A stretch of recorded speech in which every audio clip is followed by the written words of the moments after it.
the first thing done. And that's getting this win, right? We did it together, and it took all 4 quarters, and it took every single one in this room, right? Next week, right, it's on, right? So we got to have our best week, our very best week of preparation that you've ever done in your life. Because like Gardner said last week, this don't come around very often, and it's here. And we all got to be at our best. Go, baby. Hey, okay, Tim. Never asked for it to be easy. All we asked for is a chance. Yeah. And we got it. And we got it. Now what we gonna do with it, huh? Yeah. Hey, win on 3. 1, 2, 3. Win. That's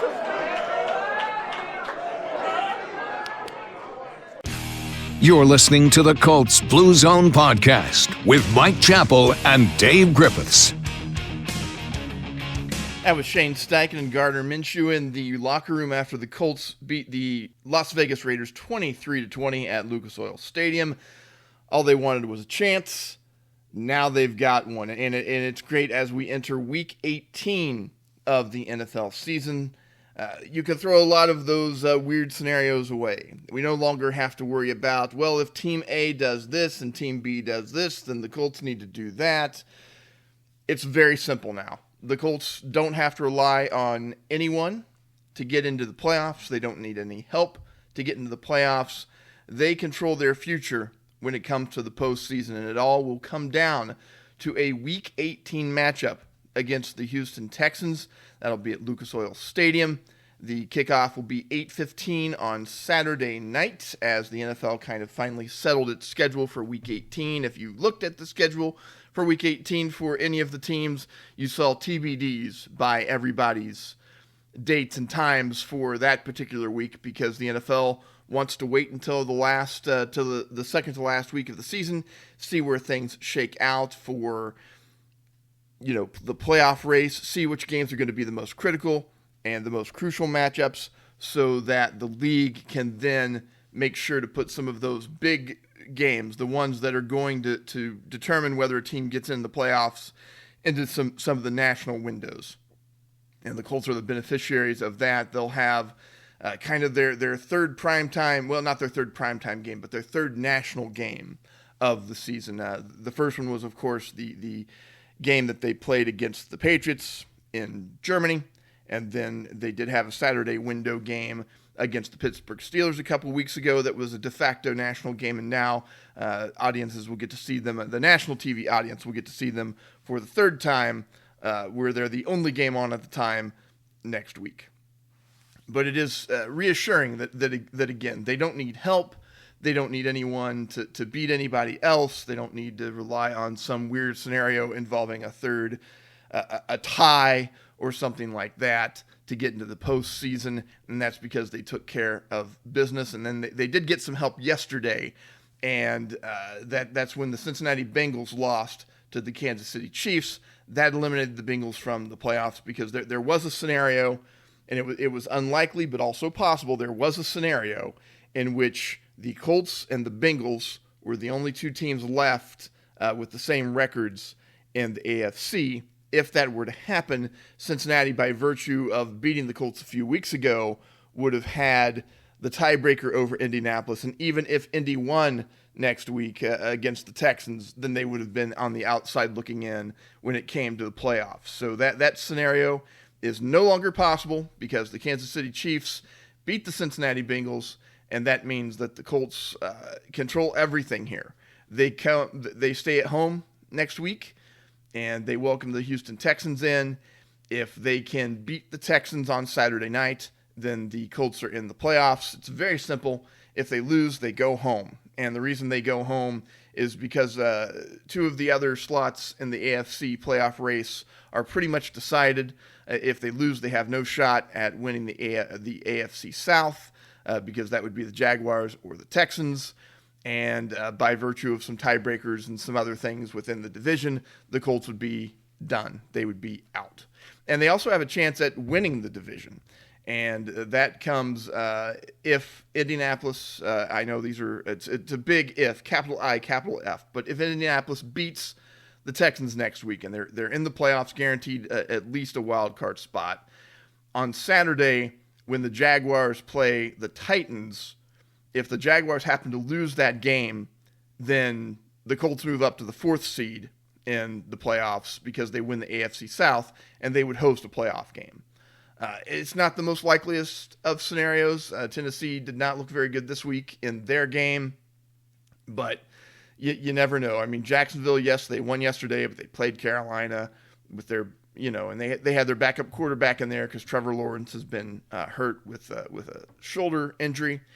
And but next week you never know if you get it, you could get a break.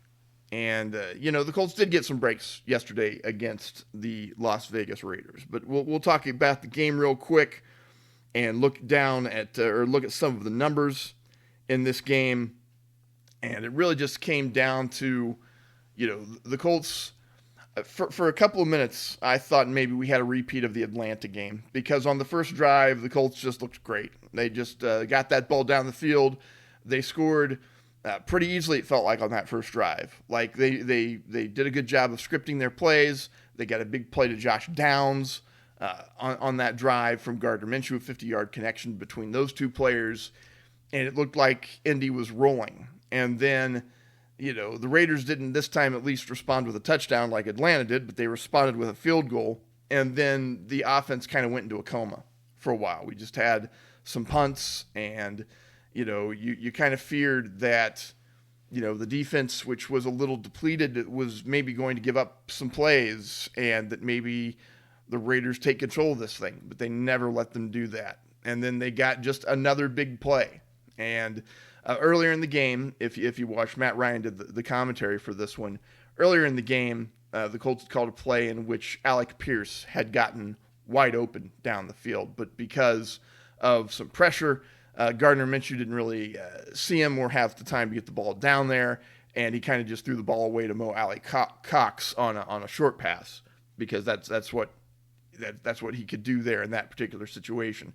Well, later in the game, with about 4 minutes left in the first half, the Colts were facing a 3rd and 1, and they thought we'll hear about this a little bit in the postgame, but they had discussed and practiced against the Raiders with the scout team that if they faced a 3rd and short and they got a certain look from the defense, that they were going to try to hit Pierce downfield on a big play. Well, they hit 3rd and 1. They got the look they were hoping to get, and so indeed they had a max protection, and Minshew fires the ball over to Alec Pierce. He's open, catches the ball, outruns the defense, goes to the end zone for a 58-yard touchdown, and that was a huge, huge moment in the game there for Indianapolis. Now, they had a 23-13 lead there toward the end of the game. They scored late, a field goal with about 3 minutes left, and the Raiders did get downfield and score a touchdown with about 43 seconds left, but they used a lot of clock to get there, and they basically, it came down to an onside kick, and the Raiders were unable to recover it. The Colts got that ball, and they were able to run out the clock, take a knee after that, and that was the end of the game. So, yes, the score was 23-20 there at the end, and the Raiders did have a chance, but really the Colts kept Las Vegas at arm's length throughout most of the game.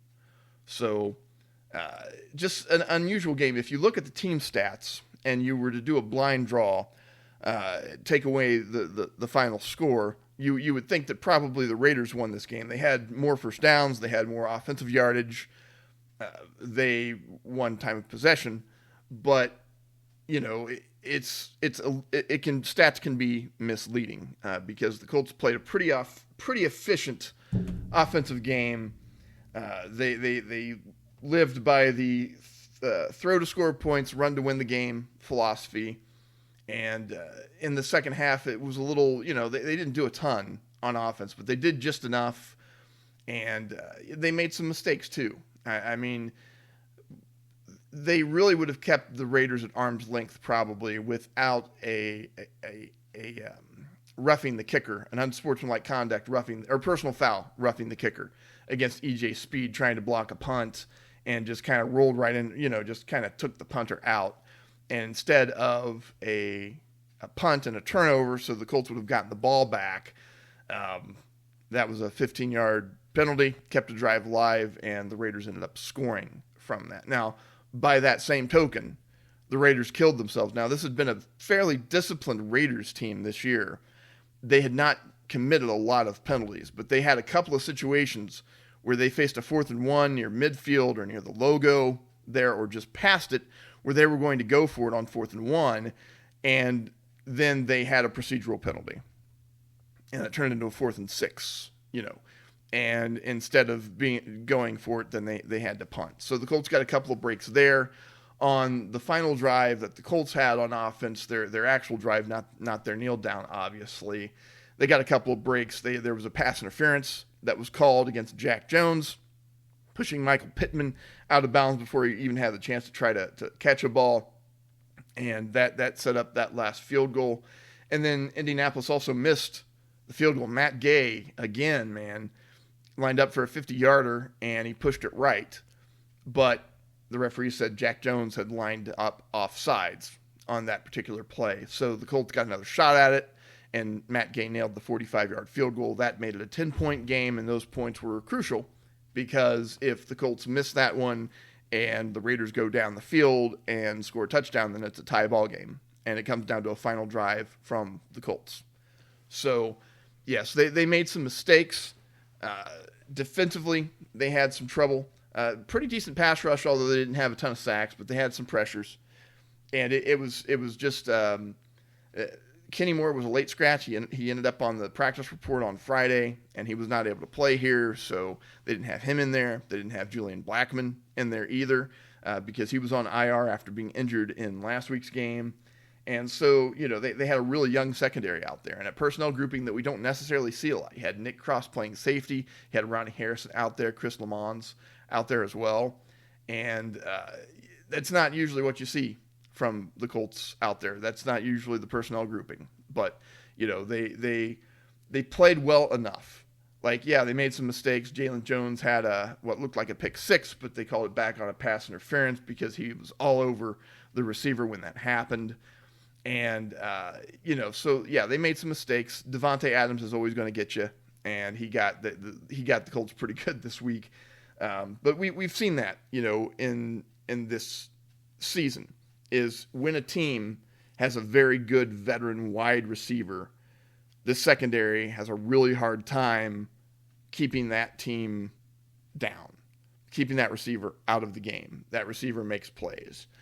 But and we've seen it several times this year with top tier wide receivers, whether it's, somebody like Calvin Ridley or DeAndre Hopkins. We've seen these guys kind of dominate this secondary a bit. But the plus side of that is they didn't let anybody else, catch fire and make many big plays. And they did a pretty good job against the running game. So, all in all, you've got to be very happy with the effort, rebounding from a very subpar game against the Atlanta Falcons. And that loss still hurts from last week. We're not here to relitigate that one because I'm not here to relitigate that one because the Colts won this week, and they're looking ahead at the playoffs if they can get one more W. But, man, if they could have won that game last week against Atlanta, they'd be in charge of the division right now.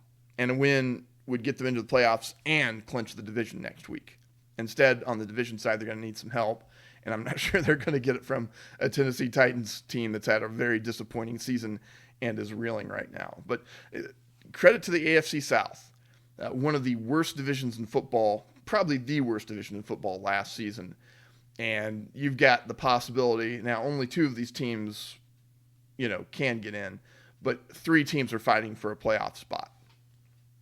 You've got the Texans, of course, and the Colts, and the Jaguars, all there in the playoff mix. Jaguars are in the best position because they win one more game. They win the AFC South. They host a home game. But if they were to lose that one, then whoever wins next week between the Colts and the Texans wins the division and hosts a home playoff game. And I don't think anyone saw that coming. I mean, when the Colts beat the Texans in week 2, and C.J. Stroud had a pretty good game. He threw for 380 yards or whatever it was. you thought, well, at least the Texans have got themselves a quarterback, but that's a team that's bad enough that the Colts with a rookie quarterback and Gardner Minshew filling in after Anthony Richardson left that game, were able to beat them. So, yeah, it's good they got their quarterback, but they're not going to be a very good team. And they've rattled off some very impressive wins, this Texans team has. And, part of my concern about next week, and we'll really get into this later in the week when Mike Chappell and Dave Griffiths join me for our game preview podcast, my biggest concern is the Colts really haven't played any good quarterbacks in several weeks. It's been a festival of backup quarterbacks and mediocre guys. And, Taylor Heineke tore him up last week against Atlanta, although a lot of that was a running game as well. But they're going to face C.J. Stroud this next game. And that's going to be a tough one because that guy is really, really good. And it's the best quarterback by far the Colts have seen in a while. But, again, we'll get to that later in the week. Let's hear now from Colts head coach Shane Steichen. All right, no injuries to report. Good win, obviously. Anytime you win in this league, it's good. And we got to get ready to go on to Houston now. So whenever you are. Just your thoughts on just putting yourself in this position and just, how it's a reflection of all the work you've kind of put in, I guess. Yeah, I think it's the ultimate team game. And to have a chance, obviously with one game left, winning in is huge. So it's a credit to the players, credit to the coaches. And we got to be at our very, very, very best come this week. You've been trying, but you got back to the run game, maybe really when it really mattered. Is that the way you want it? That's kind of your blueprint. Yeah, a little bit. Obviously, when you're popping some runs there, keep running it if it's working, right? And JT popped a few big ones there, and shoot, when you're going for 1-2 yards, it's hard to call runs sometimes. But when you're popping for 4, 5, 6, 7, 10, obviously it's good to run it. How big was it to have Braden Smith back in the running game? It's huge. To get a player back like that with his presence out there and his physicality is big. So I got to look at the tape, but I thought he did a good job today. Really reception start the game, kind of like just set the tone for what we were. It was huge. Third down scramble there by Gardner, and then him wheeling back out of that thing was huge. To go down there and get 7 points, 6-play drive, I believe, was huge. And the next drive we scored on, I think it was 6-play, and then to hit, Alec there on that 3rd and 1 for the big one was huge. Really young defense. How proud are you what they were able to do in this game? Say that again. Really young defense, especially the secondary. Yeah. How proud are you how these guys came Yeah, out? no, shoot. Jones and Juju on the corners, I love those guys. I think they're going to have a hell of a future in this league. And they play physical. They play hard. It means something to them. Obviously, Nick Cross back there is doing a heck of a job. It was a good all-around victory, obviously, for everybody. Stepping into a different position another week and what he was able to give you guys. Yeah, no, it was great to see that. Playing linebacker and then playing on the back end too as well. That's where he really played a lot in college and been in that position obviously in the NFL too as well. So it was great to see him, switch that role a little bit, and credit to Milo and those guys getting him ready. Have to get back today. Arguably his biggest plays were the fumble recovery and the defensive pass interference. So what was it like just having him in there and helping you get those margins to win? Yeah, no, it's huge to have a player back like that. Anytime you got a really, really good player like Pitt back out there, it's huge. And obviously you can tell just his presence being out there helps our football team. What did you see on the deep ball to Alec that led that play to be successful? They were in a zero look, no deep safeties, and something we saw on tape that, shoot, if it was zero like that, we got a chance to run over top. We got to max it up, and we got the look. And, shoot, Gardner made a heck of a play stepping into that throw. And then just leading Alec across the field, no one was over there, and catching it in stride to go score was huge. Was that the play call or a check? We called it that way, depending on obviously who we're going to throw it to off the coverage. Zero. Yeah, there's certain looks. I'm not going to get into that, but yeah.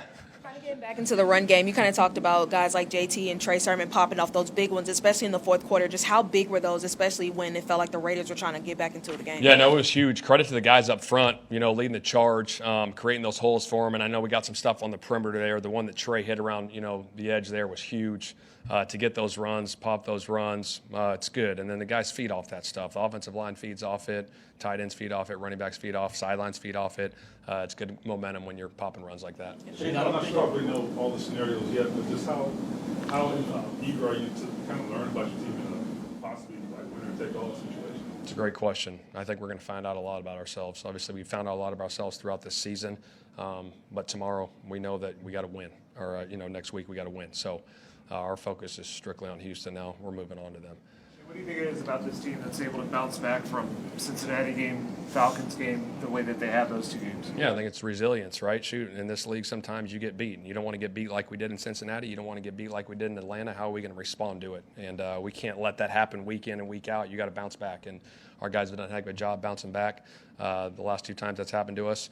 And obviously we got a great opportunity at home again against Houston. You have more than any time to enjoy this win. I get the sense that you're already literally on to Houston in your head. No zero time to enjoy this one. Is that normal for you, or is this week different because of what's at stake? It's pretty normal. I mean, I might enjoy it for an hour or so, but that's about it. Shane, when you were putting things together, Did you envision this when you took the job? Yeah, I think. It's a win-and-in situation, but it's playoffs on the line. Yeah, I think in this league, every year is a new year, whether you're on one team or another team, right? You put in the work in the offseason, you put in the work in training camp, and then you got to go out and execute on Sunday. And everyone's got to have belief in that locker room. They're all together doing this thing because it ain't about one man, it's about everybody. And I think when you got that belief in this league, whatever team it is, you give everything you got, you're going to have a chance to win every Sunday. And that's what these guys have been doing. So, Coach, Pittman is now in the conversation with Marvin Harrison, Reggie Wayne, and Dallas Clark with 100 catches and 1,000 yards. What makes him so elite to be in that category? yeah, I mean, I've said this a few times in my press conferences, during the week. Just his preparation, the way he works. Obviously, he's got a huge catch radius. He makes plays when the balls are thrown to him, and it's just a pleasure to have him on this football team. Those were the post-game comments from Colts head coach Shane Steichen after Indianapolis beat the Las Vegas Raiders 23-20 at Lucas Oil Stadium on Sunday. Let's take a quick look at some of the numbers for the Colts. Gardner Minshew, 15 for 23 for 224 yards. He had a touchdown, sacked only once. And that's a credit to the offensive line there and having a good protection plan because they did a pretty good job. Yes, Max Crosby's going to have some pressures. He had a big run stop a couple of times, but they were able to, for the most part, to contain him, and it was good to have Braden Smith back there. And really, for Gardner, he took care of the ball and no turnovers for him this week and has had a quarterback rating of 111 for him.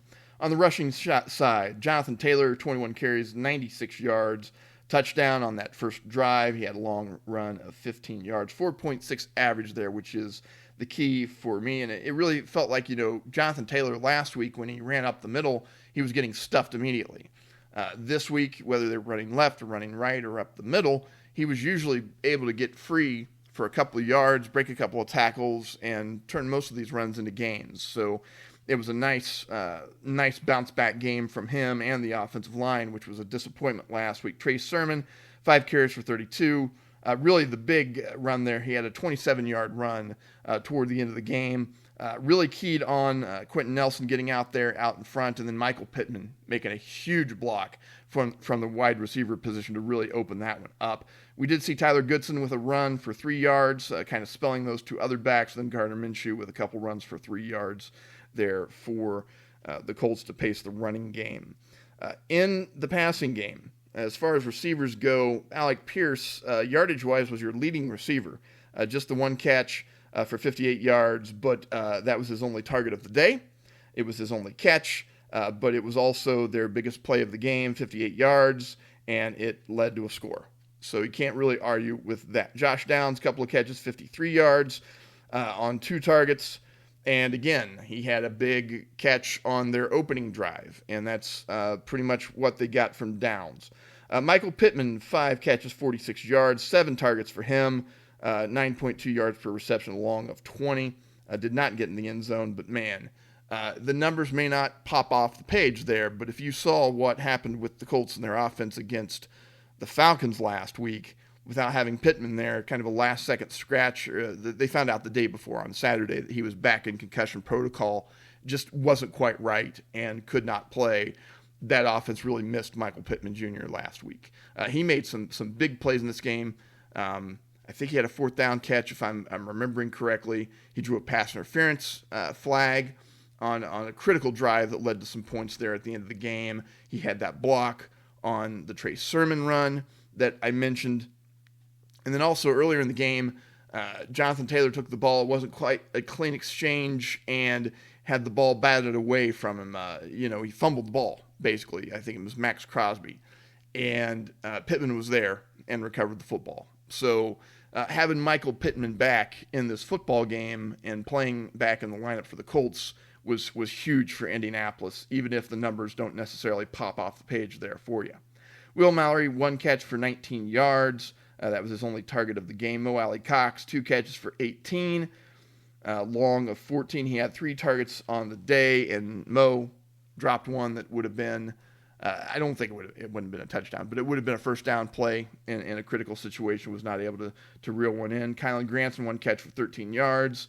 That was his long of the day, obviously, on 3 targets. Trey Sermon with a couple of catches for 9 yards on a couple of targets, and then Jonathan Taylor caught a pass for 8 yards, and that was his only target of the day. But again, pretty efficient day for Gardner Minshew, 15 of 23, 224 yards, 9.7 average, which is quite high for what we've seen from Gardner this year. That tends to be a little more in the 6.5 to 7 yard range. But again, he hit on a couple of big plays this weekend. And when you can get that, when you can hit those big plays and get a little bit of a running game to go along with that, that makes this Colts team very, very dangerous. Now, let's keep that in mind with Gardner. Again, no fumbles, no interceptions. The Colts did not have a turnover, although alarmingly, on the defensive side of things, they didn't force a turnover either. And that's after a 19-game streak of forcing a takeaway.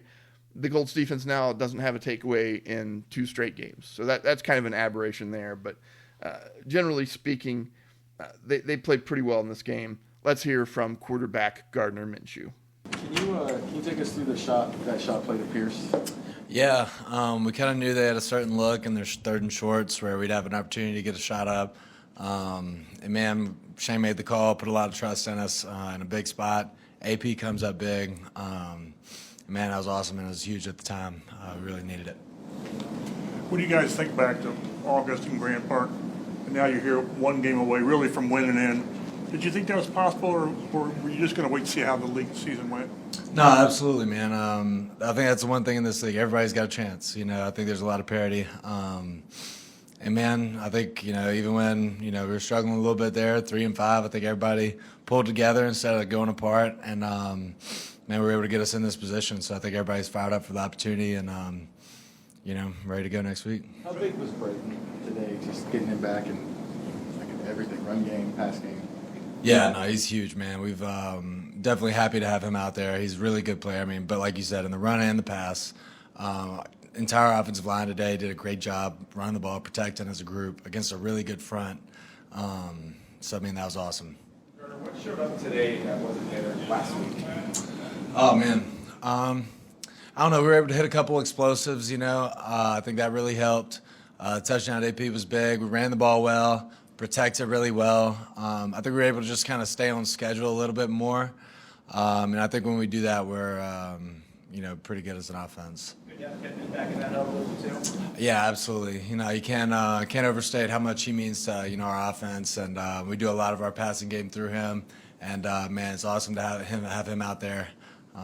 It helps the time. In general, the Raiders had a defense that was not allowing a lot of touchdowns recently. So, you come out and you get a touchdown your first drive. What do you think that did? And I know it wasn't easy all day long, but what do you think it did for you guys on that first drive to go out and score immediately? Yeah, it was huge. I think there was a lot of confidence coming off of that first drive, I think we got to capitalize on that a little better. But, I think the challenge today, we knew we were going to have to take care of the ball. They do a really great job at that. We did that, protected well, ran the ball, really executed our game plan to a T. That felt good. You didn't mince words after the loss last week. How did you see your team respond to what you told them? I don't know if they responded to what I said at all, but they responded. We had some adversity and everybody came back. And, I thought the practice this week was there, how we stepped out there with energy and a lot of effort, man. Couldn't be proud of this group, and I think everybody's fired up for what we have in front of us. After everything this team has been through, how big was this win today? Oh, it was huge. We all understand how much we needed it, the realistic ramifications if we lost, It's just been, kind of like since the bye week, it's been, hey, we just got to win one at a time and we'll get there, eventually. And we're here now, so it's time to go do it. All right, over your last game, what's allowed you to be I guess, better than you were in the first half of the year? What's changed? Yeah, I don't know. I think we're playing complementary ball a little bit better. I think some of those early games, offense would play well, defense struggle, vice versa, special teams here or there. Like today, we needed all 4 phases, all 4 quarters to win that game, and I think that was really big for us. And that was quarterback Gardner Minshew reacting to the team's 23-20 win over the Las Vegas Raiders, a win that sets the Colts up for the postseason if they can find one more win. Let's take a look at some of our defensive stats here. Leading tackler was E.J. Speed with 12, Zaire Franklin with 10. Zaire Franklin has now eclipsed his own record set last year in total tackles, and he now owns a new version of that record this year. He finished with 10 tackles. Nick Cross with 9 in his start, and then Juju Brents, Ronnie Harrison Jr., Juju with 6, Ronnie Harrison Jr. with 5 tackles for the Colts. As far as sacks go, DeForest Buckner had 1, and Tyquan Lewis had 1, and that's about all that the Colts had as far as sacks go. But, the pass rush was mostly there for Indy this week. It was not perfect by any stretch of the imagination, but I felt like they were getting consistent pressure. It just wasn't necessarily getting home. And I think the most frustrating thing about the defense is sometimes that pass rush does not get home, but we saw early in the game a couple of times, Gus Bradley tried to get a little aggressive, and that's fine, I think. And brought some extra pressure on Aiden O'Connell, who's a rookie quarterback and hasn't started a ton of games. And, you feel like you can try to take advantage of that a little bit. They brought some pressure. They brought some 5-man pressure, some 6-man pressures. And O'Connell was pretty good with those. Like, he found guys when they were open. And by virtue, the Colts gave up some big, I think there was a 3rd and 14. There was a long 4th down conversion that they gave up. And that's where it gets really frustrating, is because they get the other team in some bad down and distance situations, but they're unable to close the door. And we had that happen a couple times to the Colts this week. And unfortunately, it's something we've seen all season, where they get the team into, a 3rd and 16 or a 3rd and 19 or something like that. And then the pass rush isn't quite able to get home. And then in some of those situations, they'll bring an extra guy. And then you have one less guy covering receivers in the secondary. And sometimes that leads to, a guy being able to get open. It's frustrating. It's like, what do you do? What do you do in those situations? There's just not a whole lot that, you're capable of doing there. But, like I said, they got some breaks. They had a couple of penalties that went their way.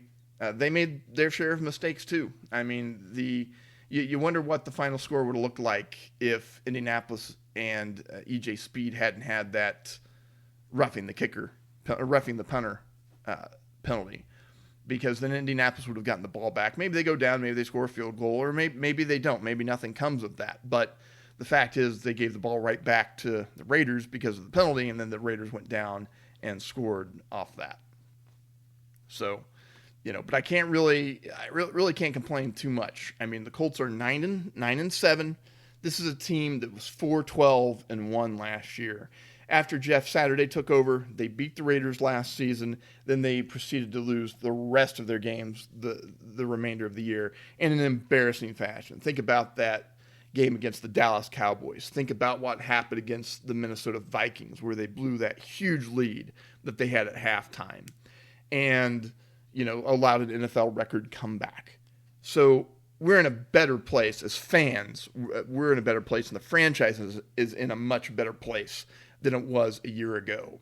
And that, I think a lot of credit goes to Shane Steichen for this. The guy is all ball, as they like to say, and he has had a tremendous impact on this team. And I really can't say enough about it. They have faced a lot of adversity this year. They lost their starting quarterback, and the key this year was getting him experience. Well, he's not able to get experience because of the shoulder injury. They've had suspensions, Isaiah Rodgers, and then, in recent weeks, Tony Brown and Isaiah McKenzie. They've had to make up for that. They had Grover Stewart, a key part of that defense in the middle especially. Missed 6 games because of a suspension. But this team has held together, and I think that's a credit to Shane Steichen and his coaching staff. And they've had a nice year, and I hope it goes beyond just having a nice year, because if you have the chance to make the playoffs, you've got to get in and capitalize on that. And, they're going to have the chance to do it on the national stage next week, Saturday night, 8:15, Lucas Oil Stadium. And that game is going to be huge for the Indianapolis Colts for a lot of reasons. And you don't want to get there and just come close and not make it. It wouldn't make this season a failure. I'm not saying that. It's not going to make the season a failure if they're not able to beat the Texans next week, because they've gotten a lot of experience, and we've seen a lot of good things from a relatively young team with a quarterback who is not the most dynamic in the world, but he's getting the job done more often than he's not. And so there have been a lot of good things, but boy, if you can go 4-12-1, turn around, go 10-7 the next year, get into the playoffs with this team, you never know what can happen. All likelihood, if they beat the Texans next week, then they lose their first round playoff game, but you don't know that they will. And the Colts have been able to keep most games close enough that it comes down to a big play or a big defensive turnover. And so that's what you have to hope for can happen next week. But it's premature to talk about what their playoff matchup's going to be, because, first of all, they've got to take care of business against the Texans. We'll have roster news and notes, any injury notes and any of that during this later edition of the Colts Blue Zone podcast on Thursdays when we usually record that. We may do Wednesday this week. It depends on what the Colts practice schedule is looking like. And Dave Griffiths and Mike Chappell will join me. But for now, this has been the Colts Blue Zone podcast. I'm Matt Adams. Thank you for listening.